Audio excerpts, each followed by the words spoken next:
Hi everyone, Clifford here. When you realize your opponent at the same skills level as your team, most of the time, the winners or losers are determined by the team that plays more high percentage shot, or simply by the team that put itself in better situation. To achieve that, you have to recognize and fix those 3 mistakes I'm gonna talk about. I hope you're ready. Let's go right into them.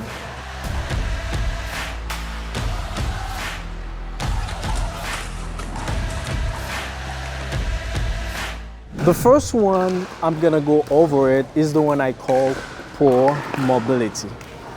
I understand some people are slower than others, but what I want you to understand, it's when you know how to move, it doesn't matter how fit you are, okay? You're always gonna be on time, you're always gonna get to the ball. Now, the way you fix that, it's pretty simple. I just make sure every time I have to move, I face my opponent, which means I'm not gonna cross my legs if I'm gonna move on my right side, okay? I'm not gonna do this, okay? So I always want to face my opponent, which means I'm always facing the ball.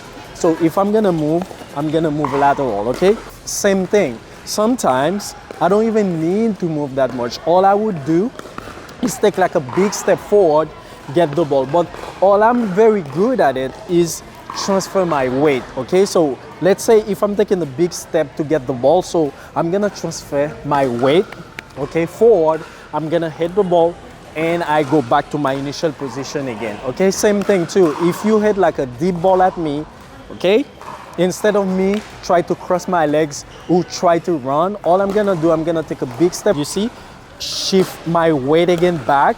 This time it's gonna be, I'm gonna shift my weight on my back leg, get the ball and get to my initial position. This is why one of the best players in the game move like in slow motion, because he understands how to move and he's really good at anticipation, which make him look like he's not doing a lot, but he's very effective. Always get in time to every single ball, okay? When you have time, just try to train yourself moving lateral. You can take one step in each side, you can take a big step forward, you take a big step back, but remember, always try to be ready when you move it. The next one is one of my favorite, okay? It is the one, I don't know if you ever seen that, okay? So this is a player, he's getting ready to receive a serve. They stand all the way in the court like this, waiting for a serve, okay?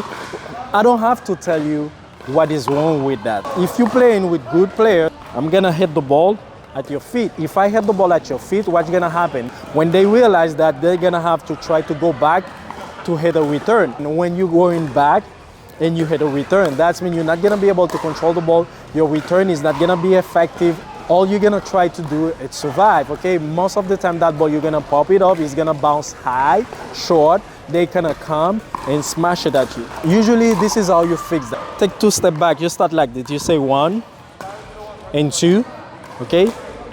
And you stay back like this. So the advantage of this position, so if they give you like a deep ball, you see, you still have time when the ball bounces. So you can take a small step back, okay? You shift your weight and you hit the ball and you use your momentum to move forward. Now, same thing, if they had a serve, it's very short, okay? So all you have to do now, run into the court and get it, okay? So now, put that in your head. Every time you receive in a serve, take 2 steps back, okay? Put your legs like this, 1, 2, and stay there. And be prepared, okay? Be ready. If that ball is long, you hit it. If it's short, you run and you get it at the net. The third and last one, the player is getting ready to serve.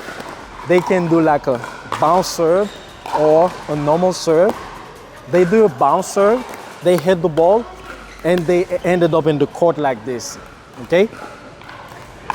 Now, what's gonna happen when you do that? So when I return that ball deep at your feet, remember the rules. You have to let the ball bounce before you can hit it. So you have no choice, because that ball is going at your feet. You're gonna have to go back again, okay? You're gonna have to go back to get the ball.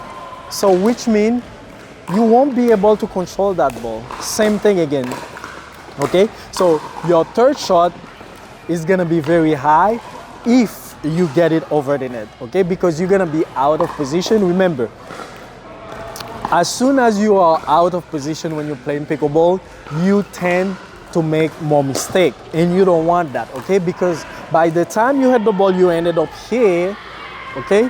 Now you have to go back again to try to get the next ball, okay? So I want you to simplify your game to make it easy for you, okay? The way you fix that, it's pretty simple. After the serve, you want to use the momentum to go forward, which is fine, okay? All you have to do now, instead of you standing 1 or 2 steps behind the baseline, you can take 5 if you have enough distance. And now, when you come forward, you hit it, okay? You see, you're not inside the court, but you can get as close as you can, okay? Now, any ball that is coming at your feet, you got more control. All you have to do, after you serve, you go back again, and you get to your ready position. Remember, pickleball is like chess, okay? Better small bad habit you don't have in your game, better your game gonna get. Try to move lateral, shuffle, right and left. Take a step forward, shift your weight forward. Take a step back, shift your weight back, okay? When you serve, try to not end it up inside the court. Same thing when you're receiving. Take 2 steps back, okay? That's gonna give you more control over the game and more control over your shot. I guarantee you, if you put everything I just show you in practice, you will see how your game's gonna improve like fast like that, okay? Guys, I really hope you like the video, and if you do, don't forget to subscribe, and I'll see you next time.